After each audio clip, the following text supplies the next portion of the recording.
Good morning, everyone.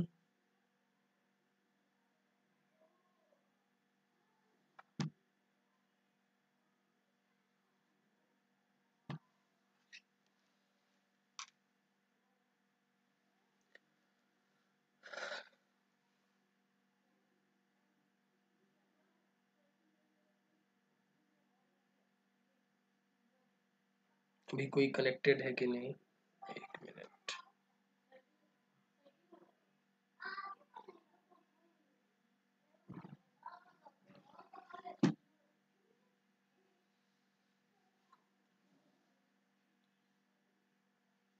चलिए, तो आज हमें डिस्कस करना है अकाउंटिंग कंसेप्ट्स एंड कन्वेंशंस जो है उसके मल्टीपल चॉइस क्वेश्चंस के बारे में। यूपीपीसीएल असिस्टेंट अकाउंटेंट एग्जाम के लिए हम ये चर्चा कर रहे हैं और यहाँ से मुझे लगता है कि आपको 2 मार्क्स का कवरेज होगा। ठीक है, मिनिमम 2 मार्क्स, और यहाँ से 3 नंबर का भी पूछा जा सकता है।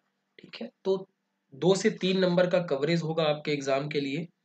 कल हमने डिस्कस किया था शेड्यूल 3 के बारे में, आज हम डिस्कस कर रहे हैं अकाउंटिंग कंसेप्ट्स एंड कन्वेंशंस या प्रिंसिपल्स की। अगर हम बात करें तो उनके बारे में हमें आज डिस्कस करना है। सो सभी लोगों का स्वागत है जो लोग भी लाइव जुड़े हुए हैं। चलिए, तो हम क्वेश्चंस करना शुरू करेंगे। और अगर आप यूपीपीसीएल असिस्टेंट अकाउंटेंट 2021 के लिए अकाउंटेंसी, ऑडिटिंग और इनकम टैक्स के चैप्टर वाइज क्विजेस चाहते हैं, नोट्स चाहते हैं, वीडियोस चाहते हैं, तो आप हमारा ऐप डाउनलोड करके, जिसकी लिंक डिस्क्रिप्शन पे है, वहां पे ऐप डाउनलोड करके आप कोर्स में अपने आप को एनरोल करा सकते हैं। Good morning Gopal. चलिए, और आप जब जाएंगे तो आपको वहां पर ऐप में स्टोर पे जाना पड़ेगा और स्टोर पे जाके आप इस तरीके के कोर्सेस, एक फुल कोर्स है अकाउंटेंसी, इनकम टैक्स और ऑडिटिंग का, और एक चैप्टर वाइज क्विज और एमसीक्यू कोर्स है। तो आप इन दोनों में से जो भी आपको चाहिए हो उसमें आप एनरोल करा सकते हैं। तो चलिए, पहला क्वेश्चन, हालांकि अभी लोग कम जुड़े हैं। गुड मॉर्निंग सबको, गुड मॉर्निंग। पहला क्वेश्चन ये है, accounting principles are divided into. Accounting principles divided हैं किसमें? अकाउंटिंग कन्वेंशंस में, अकाउंटिंग कंसेप्ट्स में, फंडामेंटल अकाउंटिंग अजम्पशंस में, या फिर ऑल ऑफ द अबव? बताइए इसका जवाब। लेखांकन सिद्धांतों, लेखांकन सिद्धांत विभाजित हैं किसमें? लेखांकन प्रथाओं में, लेखांकन अवधारणा में, मौलिक लेखांकन धारणाएं में, या उपरोक्त सभी? Deepa Paliwal, welcome everyone. चलिए, टिक की बात आपके साथ। Nikku Dhakad, good morning. बताइए इसका जवाब क्या होगा। अकाउंटिंग प्रिंसिपल्स कितने हिस्सों में डिवाइडेड है? बताइए।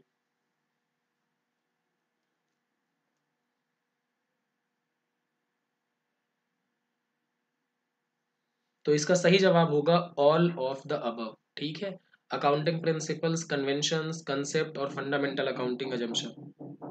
हाँ जी, चंद्रमोहन जी। अगले क्वेश्चन की तरफ चलते हैं, इसका जवाब दीजिएगा। Dash dash are the outcome of accounting practices और principles being followed over a long period of time. Accounting principles, accounting conventions, accounting concepts, none of the above. Dash dash लंबे समय से अपनाई जा रही प्रथाओं एवं सिद्धांतों का परिणाम है। क्या होगा इसका जवाब? ए लेखा सिद्धांत, बी लेखा प्रथाएं, सी लेखा अवधारणाएं, डी उपरोक्त में से कोई नहीं। इस वीडियो को आप अपने फ्रेंड्स के बीच में शेयर कर दें और वीडियो को लाइक भी कर दें, सो दैट मैक्सिमम लोग जुड़ सकें। तो ज्यादा आंसर देंगे लोग तो बेहतर रहेगा। सी इसका जवाब आ रहा है। अच्छा, देखो, कोई भी प्रैक्टिस या principle if it is practised over a long period of time ना, तो वो बन जाएगा कन्वेंशन। वो क्या बन जाएगा? कन्वेंशन बन जाएगा, प्रथा बन जाएगा। तो ध्यान रखना, इसका कीवर्ड क्या है? Followed over a long period of time, यानी लंबे समय से जिसे अपनाया जा रहा है वो कन्वेंशन बन जाता है, प्रथा बन जाती है। ठीक है, तो B is the right answer. अगले क्वेश्चन पे चलते हैं। अब इस क्वेश्चन को ध्यान से पढ़ना। Dash dash dash defines the assumptions on the basis of financial statement of a business entity is prepared. Dash dash dash उन मान्यताओं को परिभाषित करते हैं जिनके आधार पर एक व्यावसायिक इकाई के वित्तीय विवरण तैयार किए जाते हैं। क्या होगा? Accounting principles, accounting conventions, accounting concepts, none of the above. बताइए क्या लगता है आपको, आपके दिल में कैसे कैसे ख्याल आ रहे हैं? अकाउंटिंग प्रिंसिपल एक जवाब आया है निजो सिंह जी का, चंद्रमोहन जी कह रहे हैं ए।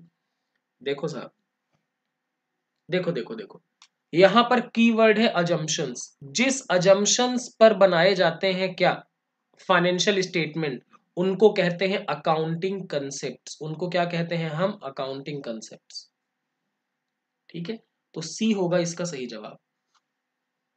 ये वाले चैप्टर में बड़ा कंफ्यूजन है। बिल्कुल प्रिया मालवीय जी ने बिल्कुल सही जवाब दिया, C is the correct answer. अगले क्वेश्चन की तरफ चलते हैं। Dash dash dash are rules of action और conduct adopted by accountants universally while recording accounting transactions। क्या है? Accounting principle, accounting conventions, accounting concepts, none of the above. Dash dash लेखांकन लेन देन रिकॉर्ड करते समय लेखाकारों द्वारा सार्वभौमिक रूप से अपनाए गए नियम है। प्रिया मालवीय जी का गलत जवाब, सॉरी, प्रिया मालवीय जी का सही जवाब आता हुआ ए। ठीक है, बाकी लोगों के दिल में कोई ख्याल नहीं आया। देखो ये बड़ा कंफ्यूजिंग है, इसलिए ध्यान रखना, जब कभी भी वो लॉन्ग पीरियड ऑफ टाइम की बात करें तो वो हो जाएगा कन्वेंशन। जब वो ये कहें कि अजम्पशंस, कौन से अजम्पशंस की बात कर रहे हैं, मान्यताओं की बात कर रहे हैं, तो वो हो जाएगा आपका कंसेप्ट्स। जब वो बोले रूल्स ऑफ एक्शन तो समझ लेना कि ये बात कर रहे हैं प्रिंसिपल्स की। ठीक है, और अगर ये बोले कि कंपनी जो है रूल्स ऑफ एक्शन को किस तरीके से लगाती है, उसको कहते हैं हम अकाउंटिंग पॉलिसी। ठीक है,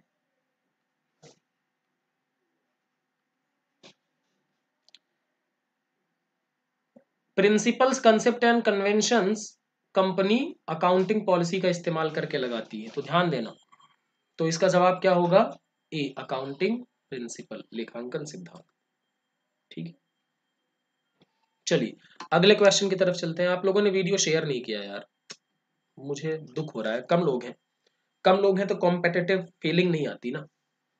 ज्यादा से ज्यादा जवाब आते हैं तो थोड़ा मुझे भी बेहतर लगता है। एग्जाम में पेपर का लेवल 12+ का होगा। हाँ जी, 11 12 का ही पूछेंगे वो, उनसे ज्यादा पूछ नहीं सकते। बहुत बेसिक लेवल के क्वेश्चंस आएंगे, जैसे ये क्वेश्चन से बेसिक लेवल के आएंगे, एलिमेंट्री लेवल के आएंगे।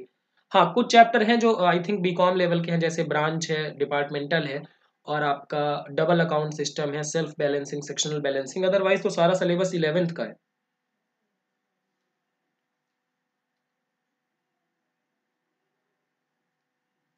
चले, तो according to which of the following principles the owners of business are treated as creditor to the extent of his capital. निम्नलिखित में से किस सिद्धांत के अनुसार व्यवसाय के मालिकों को उसकी पूंजी की सीमा तक लेनदार माना जाता है? A, money measurement concept, B, business entity concept, या फिर separate legal entity concept, C, periodicity concept, या accounting period concept, D, dual aspect concept. किस अवधारणा के आधार पर इनको मालिक को अलग माना जाता है और बिजनेस को अलग माना जाता है? इसका जवाब आता हुआ बी, निजो सिंह ने कहा है बी। बिजनेस एंटिटी कंसेप्ट या सेपरेट लीगल एंटिटी कंसेप्ट क्या कहते हैं कि ऑनर अलग है, बिजनेस अलग है। तो जो ऑनर पैसा लगाएगा बिजनेस में वो होता है कैपिटल, लेकिन बिजनेस कहता है कि ये मेरा इंटरनल लाइबिलिटी है, ये मेरा इंटरनल क्रेडिटर है। तो बिजनेस अलग, ऑनर अलग, ये कंसेप्ट कहता है सेपरेट लीगल एंटिटी कंसेप्ट या फिर बिजनेस एंटिटी कंसेप्ट। तो बी बिल्कुल सही जवाब है। उसके बाद अगला, विच of the following is not a fundamental accounting assumption. निम्नलिखित में से कौन सा एक मौलिक लेखांकन अवधारणा नहीं है? गोइंग कंसर्न यानी चालू व्यवसाय, कंसिस्टेंसी यानी संगतता, अक्रूवल यानी उपार्जन, पीरियोडिसिटी यानी आवधिकता। क्या लगता है आपको? देखो, there are 3 fundamental accounting assumptions. Fundamental accounting assumptions का मतलब ये हमेशा मान ही लिया जाएगा। तो गोइंग कंसर्न, हाँ जी हाँ, going concern is a fundamental assumption. Consistency बिल्कुल सही बात है। देखो, गोइंग कंसर्न का मतलब क्या होता है कि business has indefinite life. Consistency का मतलब होता है कि जो आप मेथड या पॉलिसी फॉलो कर रहे हैं इट शुड बी कंसिस्टेंट, लगातार उसको फॉलो करें। अक्रूवल यानी जब आपका रेवेन्यू अर्न हो जाए या फिर एक्सपेंस इनकर हो जाए तभी रिकॉर्ड करें, रेसिप्ट या पेमेंट का वेट ना करें। और पीरियोडिसिटी, पीरियोडिसिटी का मतलब क्या होता है सर? पीरियोडिसिटी का मतलब होता है कि आप बिजनेस का लाइफ तो इनडेफिनेट है, लेकिन आप उसके परफॉर्मेंस को चेक करने के लिए छोटे छोटे हिस्सों में उसको डिवाइड कर दें उसकी लाइफ को, तो ये हो गया पीरियोडिसिटी। तो तीन अजम्पशंस जो हैं वो फंडामेंटल माने जाते हैं। कौन कौन से? Going concern, consistency and accrual.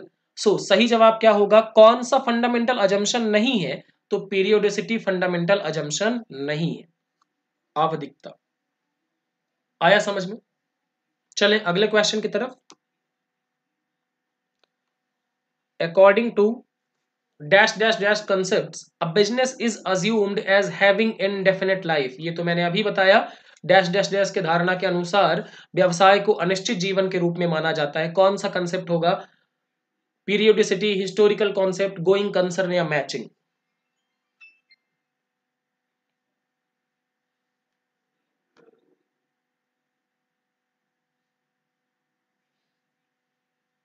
तो जवाब आता हुआ सी, गोइंग कंसर्न। हाँ जी हाँ बिल्कुल, इसमें यह माना जाता है कि बिजनेस का इंडेफिनेट लाइफ है। बिल्कुल सही जवाब सबका। अगला क्वेश्चन आपकी स्क्रीन के ऊपर। Non financial quantitative information is not recorded in accounts due to A dual concept, B accrual concept, C matching concept, D money measurement concept. गैर वित्तीय मात्रात्मक जानकारी खातों में दर्ज नहीं की जाती, किस लिए? दोहरणी अवधारणा के अनुसार, रूपार्जन अवधारणा, मिलान अवधारणा या मुद्रा माप अवधारणा? क्या लगता है आपको? Ten ten.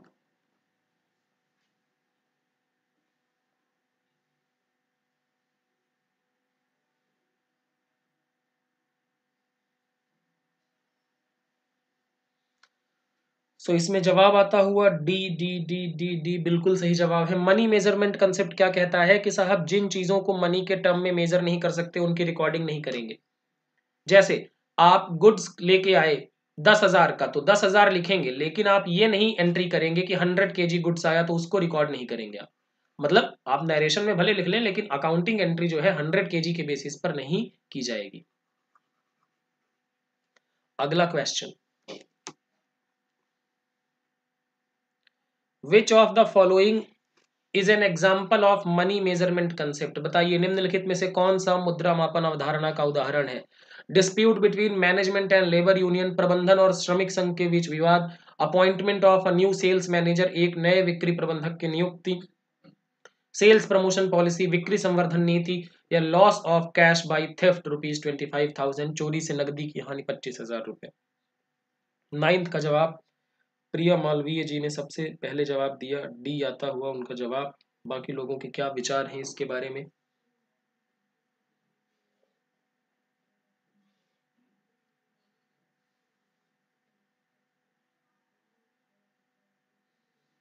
महक गुप्ता का भी जवाब आया डी। तो डी बिल्कुल सही जवाब है, क्योंकि भैया किसी चुट्टे ने क्या कर लिया? आपका कैश चुरा लिया। ठीक है, तो चुट्टे ने जो 25,000 रुपए का कैश चुराया, तो इसकी हम एंट्री करेंगे। अच्छा इसकी एंट्री बता दो क्या होगा? इसकी एंट्री बता दो। किसी चुट्टे व्यक्ति ने आपके 25,000 रुपए चुरा लिए बिजनेस के, तो बताओ एंट्री क्या करोगे?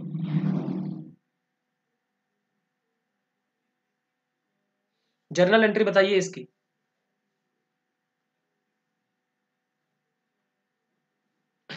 और जिन लोगों ने ऐप डाउनलोड नहीं किया है, ऐप डाउनलोड कर लें।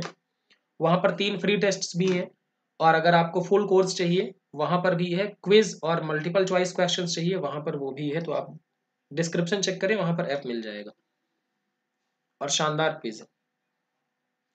बताओ बताओ एंट्री बताओ इसकी। कैश गया, देखो लॉस हुआ, loss of cash by theft. तो debit all expenses and losses, तो लॉस को क्या करोगे? डेबिट करोगे, क्या लिखोगे? Loss by theft, account debit to. और गया क्या? कैश 25,000 रुपए। ठीक है, वेरी गुड। ठीक है, महक गुप्ता ने बताया, सही बताया। निजू सिंह, हाँ लॉस ही है।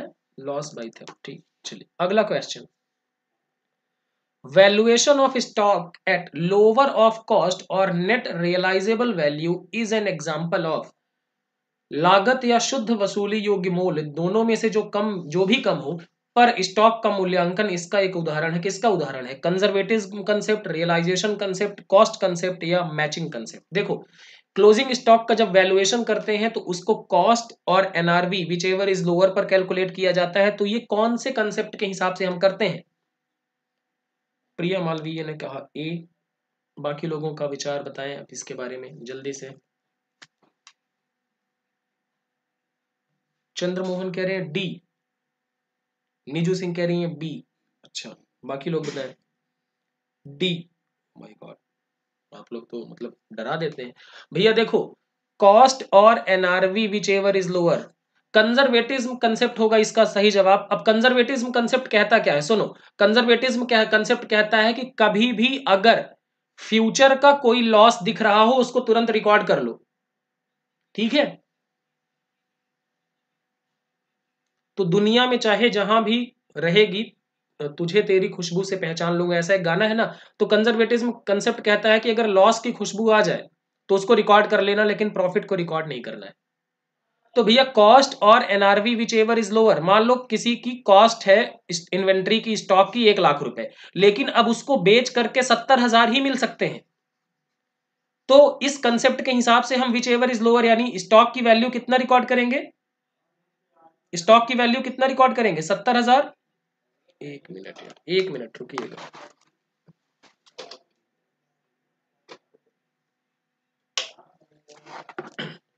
70,000 रिकॉर्ड करेंगे।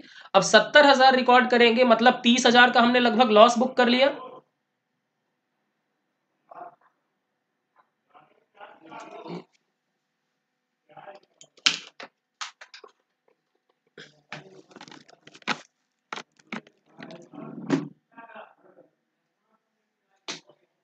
रुक जाए थोड़ा, ये चार्जर नहीं लगा हुआ था।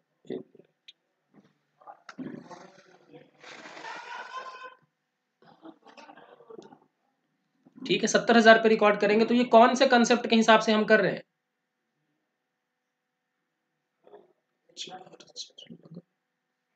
70,000 पे रिकॉर्ड करेंगे तो इसका मतलब हमने 30,000 का स्टॉक को क्या कर दिया? लॉस रिकॉर्ड कर लिया है। तो इसको कहते हैं कंजर्वेटिज्म कंसेप्ट यानी रूढ़वादी इसको, ठीक है।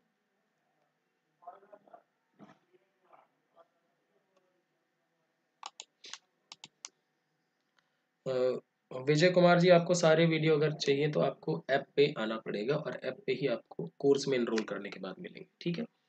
When goods are sold for cash, cash account is debited and sales account is credited. Which accounting concept is involved? जब माल नगद में बेचा जाता है तो नगद खाते को डेबिट किया जाता है और बिक्री खाते को क्रेडिट किया जाता है। कौन सी लेखांकन अवधारणा शामिल है इसमें? बताइए।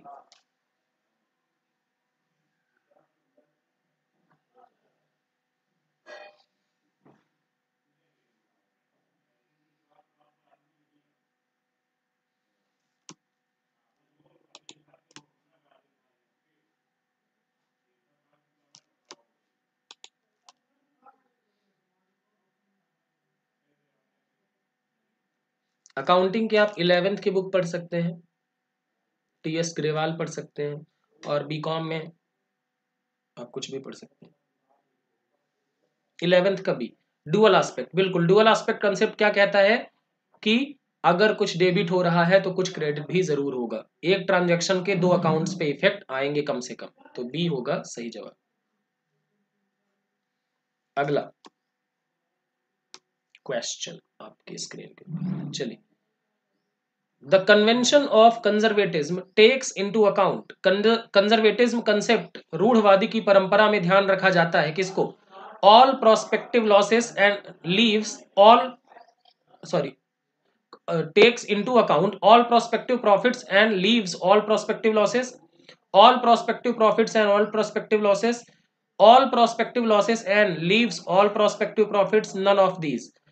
रूढ़वाद की परंपरा में ध्यान रखा जाता है सभी संभावित लाभ और सभी संभावित नुकसान छोड़ दें, सभी संभावित लाभ और सभी संभावित नुकसान दोनों का लेखा, सभी संभावित नुकसान लेखा करें या सभी संभावित लाभ छोड़ दें।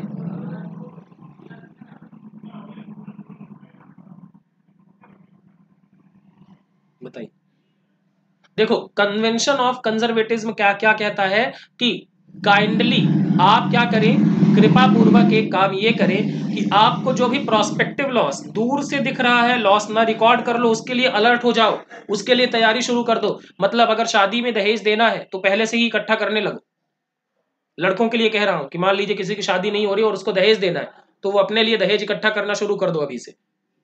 और प्रोस्पेक्टिव प्रॉफिट्स, अगर किसी को लग रहा हो कि उसको दहेज मिलेगा तो पहले से खर्चा करना मत शुरू कर देना। मैं दहेज का फेवर नहीं कर रहा हूं, एग्जाम्पल समझा रहा हूं, ठीक है। तो क्या होगा, सी इज द राइट आंसर। बोले सर दहेज देके भी हो जाए हमारी, बस कैसे भी कुछ करवाइए। बहुत सारे लोग तो इसीलिए नौकरी करना चाह रहे होंगे कि उनकी शादी में थोड़ी बाधा आ रही होगी, है ना। चलिए इसलिए कम से कम पढ़िए और ईमानदारी से पढ़िए और 100% दीजिए कि अगर नौकरी मिलेगी तो फिर शायद छोकरी भी मिल जाए। चलिए, depreciation is charged on fix asset of entities due to, इकाई की अचल संपत्तियां यानी स्थायी संपत्तियों पर मूल्य ह्रास लगाया जाता है कौन से कंसेप्ट के बेसिस पर, accounting period concept, dual aspect concept, historical concept, matching concept, लेखा अवधि अवधारणा, दोहरी पहलू अवधारणा, ऐतिहासिक अवधारणा या फिर मिलान अवधारणा। अच्छा चंद्रमोहन कह रहे हैं हो गई, चलिए अच्छा दोबारा हो जाएगी। अगली शादी के लिए शुभकामनाएं, शुभकामनाएं आपको। एक मिनट, वीडियो रुक रहा है क्या? 13th का डेप्रिसिएशन फिक्स एसेट्स पर क्यों लगाया जाता है, कौन से कंसेप्ट के हिसाब से लगाया जाता है? प्रिया मालवीय कह रही है सी, विकास कमल कह रहे हैं सी, वैक्की कह रहे हैं ए, निक्कू ढाकड़ ए, चंद्रमोहन ए, ओ माय गॉड, और सबके जवाब गलत है। भाई फिक्स एसेट में डेप्रिसिएशन लगाते हैं तो डेप्रिसिएशन क्या होता है भैया, डेप्रिसिएशन खर्चा है, एंड डेप्रिसिएशन खर्चा है ना। मैचिंग कंसेप्ट क्या कहता है कि जब का रेवेन्यू लिख रहे हो तब का खर्चा भी लिखो, तो हम इस साल का डेप्रिसिएशन इसलिए लिखते हैं ताकि इस साल की जो हमने इनकम है मशीन से कमाई है उसका मिलान कर सके, मिला सके दोनों के दिल को। तो मैचिंग देखो, depreciation is charge as per matching concept. एक मिनट यार, एक मिनट, हाँ वेट करिएगा।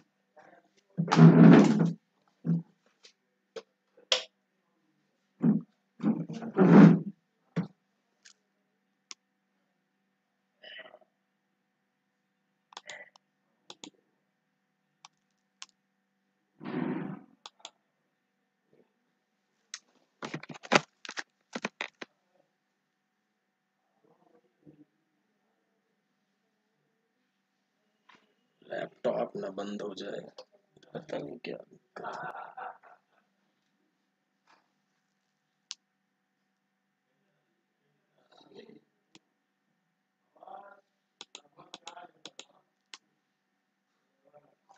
है। एक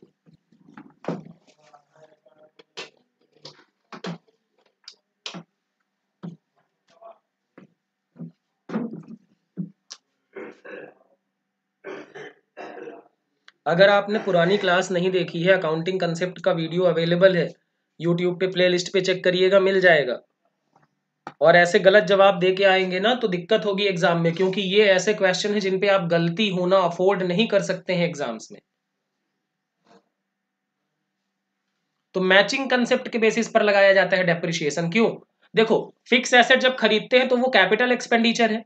अब कैपिटल एक्सपेंडिचर को प्रॉफिट एंड लॉस अकाउंट में तो लिखते नहीं, तो क्या करते हैं हम, अब उस मशीन से काम करके हम क्या करेंगे, पैसे कमाएंगे, रेवेन्यू कमाएंगे, सेल कमाएंगे, तो उसका खर्चा भी तो लिखना है साथ में। तो depreciation is charge on the matching concept.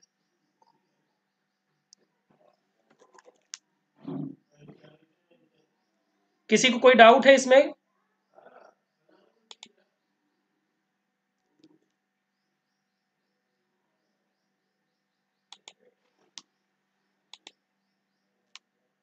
ठीक है चलिए, किसी को कोई डाउट है बताइए। मैचिंग कंसेप्ट ये डेप्रिसिएशन वाला समझ में आया कि नहीं आया?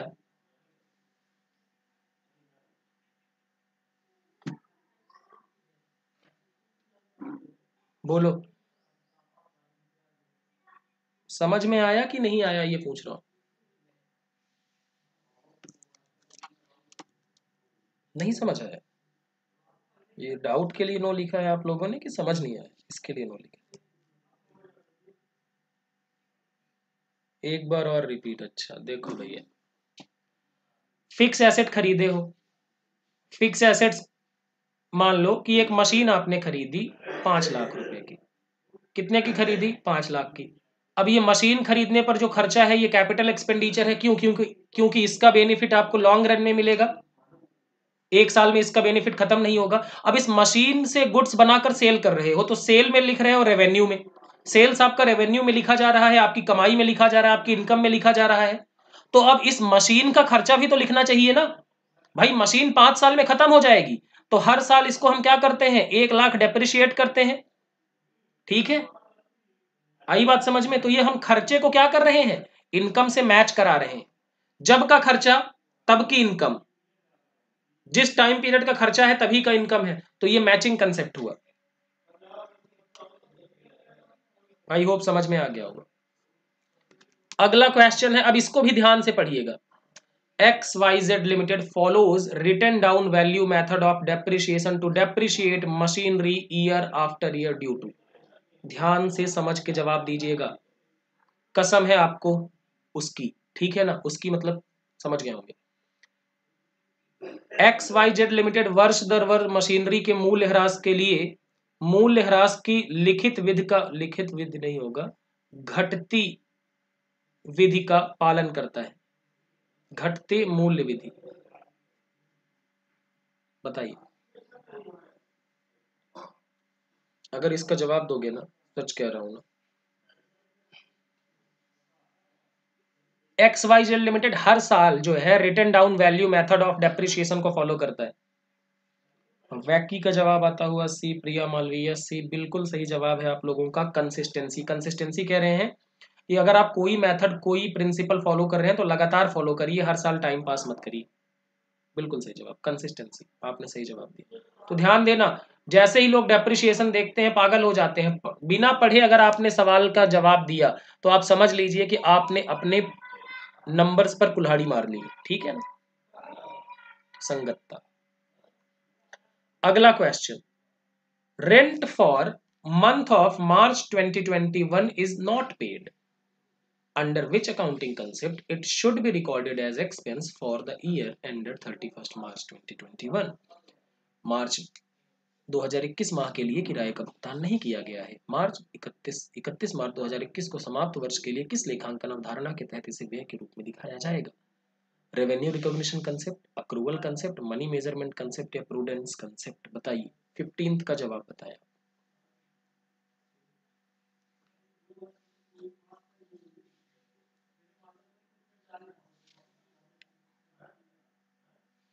फिफ्टींथ का डी। अच्छा, बैकी कह रहे हैं डी। देखें, आप सब ने कंसेप्ट पढ़े होंगे, ठीक है। ये एक एडवाइस है, सलाह है, आप मानना चाहें तो माने, नहीं ना माने। आपने सबने कंसेप्ट पढ़े होंगे, लेकिन जब आप न्यूमेरिकल क्वेश्चन मतलब प्रैक्टिकल क्वेश्चन अटेम्प्ट कर रहे हैं तो आपसे गलतियां हो रही हैं। आपको लग रहा होगा कि बन रहा, एग्जाम में यही होता है। अब जब पेपर दे के आते हैं तो आप कहते हैं कि फोड़ के आ गए हम, और फिर जब आंसर की आती है तो आप खुद फूटे हुए मिलते हैं। तो कंसेप्ट पढ़ने के बाद क्वेश्चंस करना उतना ही जरूरी है जितना कि आपके लिए, मतलब किसी पेशेंट के लिए दवाई खाना। तो आप समझ लीजिए कि अगर आपने कंसेप्ट पढ़ लिया है तो कृपा पूर्वक क्वेश्चन सॉल्व करें और क्वालिटी क्वेश्चन सॉल्व करें। और इसका सही जवाब होगा अक्रूवल कंसेप्ट। अक्रूवल कंसेप्ट क्या कहता है कि आपको इनकम रिकॉर्ड करना है when it is earned. When it is earned का मतलब क्या है, जब आपका इनकम पर अधिकार हो गया है कि आप उसे प्राप्त कर लेंगे। आज मिला है कि नहीं इसको नहीं देखेंगे। और एक्सपेंस जब इनकर हो गया है, एक्सपेंस मतलब now you have obligation to pay that expenditure, तो उस केस में आपको रिकॉर्ड करना पड़ेगा। तो मार्च महीने का किराया हमने अभी दिया नहीं है, लेकिन हमारे पास ऑब्लिगेशन आ चुका है तो हमें देना पड़ेगा, तो रिकॉर्ड करेंगे हम अक्रूवल बेसिस पर। आई बात समझ में? तो बी होगा इसका सही जवाब।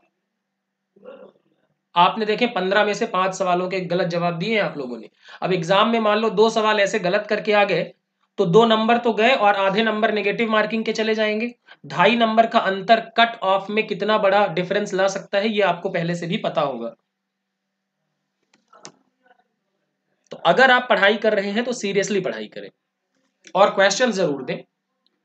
विच accounting principle requires that life of a business be broken into smaller parts like 1 year?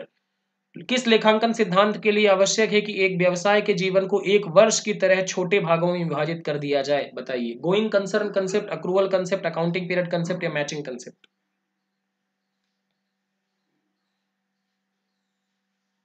दीपक गंगवार कह रहे हैं सी, वैकी कह रहे हैं सी। अच्छा देखो, बिजनेस का इंडेफिनेट लाइफ होता है ये कहता है गोइंग कंसर्न कंसेप्ट, लेकिन किसी का अगर इंडेफिनेट लाइफ है तो उसके परफॉर्मेंस को तो टेस्ट ही नहीं कर सकते। तो फिर क्या होगा?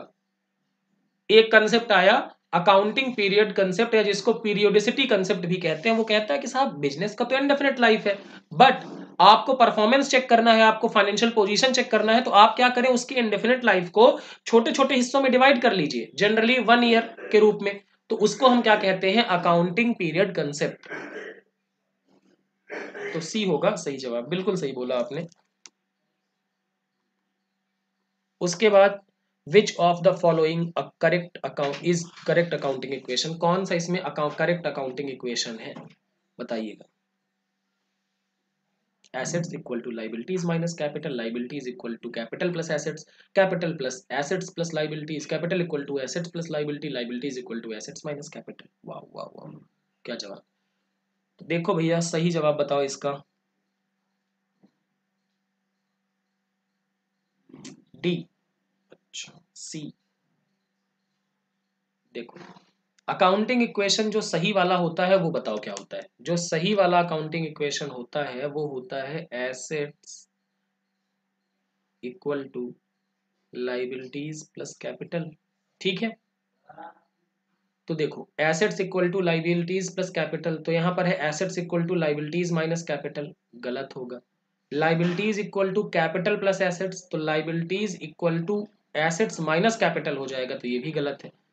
Capital equal to assets plus liabilities, ये भी गलत है। तो liabilities equal to assets minus capital अगर हम करें तो ये सी जाके इधर माइनस हो जाएगा, तो A minus C equal to L, यानी liabilities equal to assets minus capital, तो डी हो जाएगा सही जवाब। चले अगले क्वेश्चन की तरफ। अगला क्वेश्चन है according to which of the following concept determining the net income of the business all expenses which are applicable to the revenue of the period should be charged against the revenue? ये कहते हैं निम्नलिखित में से किस अवधारणा के अनुसार व्यवसाय से शुद्ध आय का निर्धारण करने के लिए सभी व्यय जो उस अवधि के राजस्व पर लागू होते हैं, राजस्व यानी आय पर लागू होते हैं, राजस्व के विरुद्ध आरोपित किया जाना चाहिए? कौन सा कंसेप्ट कहता है कि रेवेन्यू और इनकम साथ साथ चलने चाहिए? तो इसका सही जवाब है C, matching concept. Revenue should match the expenditure and expenditure should match the revenue, दोनों दो जिस्म एक जान है, ठीक है, साथ साथ ही रहेंगे। अगला question, which convention is also known as prudence concept? किस कन्वेंशन को प्रूडेंस कंसेप्ट यानी किस प्रथा विवेक अवधारणा के रूप में भी जाना जाता है? किस प्रथा को विवेक अवधारणा के रूप में भी जाना जाता है? देखो 4 कन्वेंशन है, convention of consistency, convention of materiality, full disclosure and conservatism. Convention का मतलब होता है कि ऐसे प्रिंसिपल्स जो कि लॉन्ग टाइम से फॉलो किए जा रहे हैं, तो ये 4 कन्वेंशन हैं जो कि लॉन्ग टाइम से फॉलो किए जा रहे हैं। तो प्रूडेंस यानी बुद्धिमान किसे कहते हैं बताओ? प्रूडेंस होना किसे कहते हैं बताना मुझे। कौन बुद्धिमान, किसे बुद्धिमान कहोगे आप? देखो बुद्धिमान वो है क्या, एक बात बताओ, मान लो कि मान लो किसी का एग्जांपल ले लेते हैं कि वो मुस्कुराई, ठीक है ना, और वो मुस्कुराई और आपने अपने दोस्तों को पार्टी दे दी कि चलो आज से मैं भी क्या हो चुका हूं, इंगेज हो चुका हूं। लेकिन वो मुस्कुराई इसलिए थी कि आपके ऊपर हंसी आ रही थी उसको। अब बताइए, आपने अगर उसके मुस्कुराने बस से पार्टी दे दी तो आप क्या प्रूडेंट हुए? प्रूडेंट हुए क्या? नहीं। मतलब आपने क्या किया, आपने गलती क्या की कि फ्यूचर के प्रॉफिट को रिकॉग्नाइज कर लिया, और फ्यूचर के प्रॉफिट को रिकॉग्नाइज करने वाला प्रूडेंट नहीं है, बल्कि फ्यूचर के लॉस को रिकॉग्नाइज करने वाला प्रूडेंट है, जो योजना के साथ काम कर रहा है।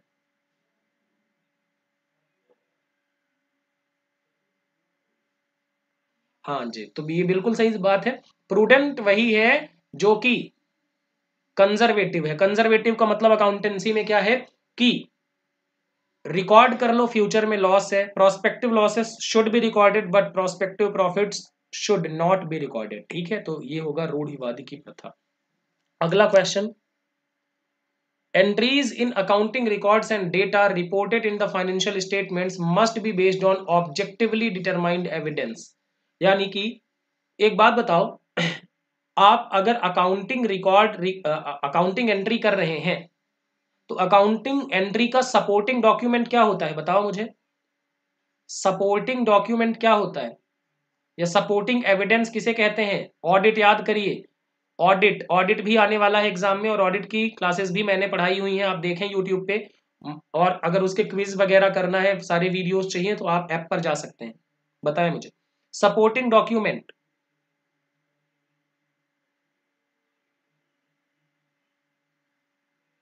सपोर्टिंग डॉक्यूमेंट को क्या कहते हैं? वाउचर्स। क्या कहते हैं? वाउचर्स। और वाउचर्स क्या होते हैं? जो कि एविडेंस होते हैं आपकी एंट्री का। ठीक है ना, आपने एंट्री की है तो उसके लिए एविडेंस होते हैं। और आप ऑडिट को इग्नोर ना करें।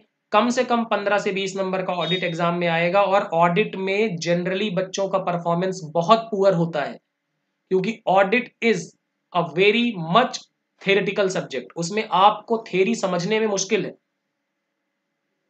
ठीक है, तो बताइए कौन सा प्रिंसिपल के हिसाब से हमें जो फाइनेंशियल स्टेटमेंट में डेटा रिकॉर्ड करने चाहिए वो एविडेंस के बेसिस पर होना चाहिए? तो इसका जवाब होगा डी, ऑब्जेक्टिव एविडेंस कंसेप्ट। ये कहते हैं कि किसी भी अकाउंटिंग एंट्री को रिकॉर्ड कर रहे हो तो आपके पास एविडेंस होना चाहिए, और उसी एविडेंस को हम क्या कहते हैं? वाउचर। और इसी को जब चेक किया जाता है तो इसी को प्रोसेस को क्या कहते हैं? वाउचिंग। वाउचिंग का एक वीडियो आप देखेंगे यूट्यूब पे पड़ा हुआ है, आप उसको देख सकते हैं। और वाउचिंग में से आप अगर पुराने पेपर देखेंगे तो आपके ऑडिट में 5 से 6 नंबर के वाउचिंग के क्वेश्चन पूछे गए हैं। तो ये 3 पार्ट्स में मैंने पढ़ाया है। 2 पार्ट्स, एक पार्ट आपको यूट्यूब में मिल जाएगा और बाकी 2 पार्ट आपको ऐप में मिलेंगे कोर्स में एनरोल कराने के बाद। तो वाउचिंग, अगर कोई भी ऑडिट में वाउचिंग छोड़ के जा रहा है, इसका मतलब वो अपने 5 से 6 नंबर पे कुल्हाड़ी मार रहा है, और 5 से 6 नंबर दुनिया बदल सकते हैं। ठीक है, तो ये आज हमने डिस्कस किए 20 क्वेश्चंस जो कि हैं आपके अकाउंटिंग कंसेप्ट्स और अजम्पशंस के। अब अगर आपको सीरियसली क्लास वगैरह करना है, ठीक है, आप क्लास करना चाहते हैं और सीरियस है क्लास के प्रति, ठीक है, तो आप ऐप को डाउनलोड कर सकते हैं हमारे।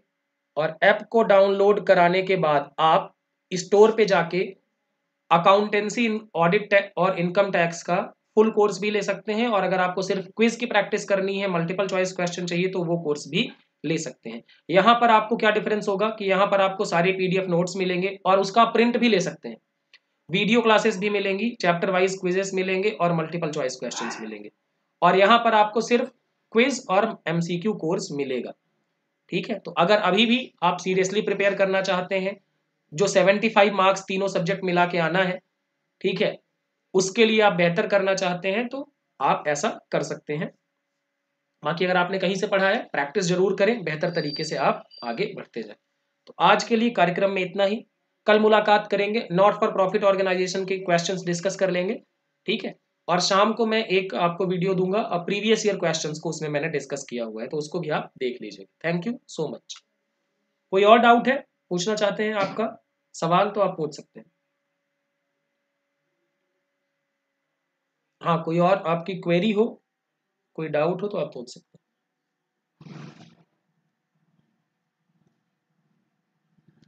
हाँ, कुछ लोगों ने मुझसे पूछा कि सर आप बताइए कि आपका ये कोर्स ले कि ना ले। देखो भैया, अगर आप पहले से प्रिपेयर्ड कर चुके हैं तो फिर ना लें, और अगर आप प्रिपेयर करना चाहते हैं और बेहतर बनाना चाहते हैं तो फिर आप जरूर इनरोल कराएं। आप प्रैक्टिस करना चाहते हैं और आप ये श्योर करना चाहते हैं कि आपको ये सिलेक्शन चाहिए तो आप जरूर ले सकते हैं। हाँ जी, फुल कोर्स में सभी वीडियो हैं जी, बिल्कुल फुल कोर्स में सभी वीडियो मिलेंगे। ठीक है, चलिए और किसी का कोई सवाल? आई होप ठीक है। हाँ जी, फुल कोर्स में अकाउंटेंसी, इनकम टैक्स और ऑडिटिंग से रिलेटेड सभी वीडियो मिलेंगे।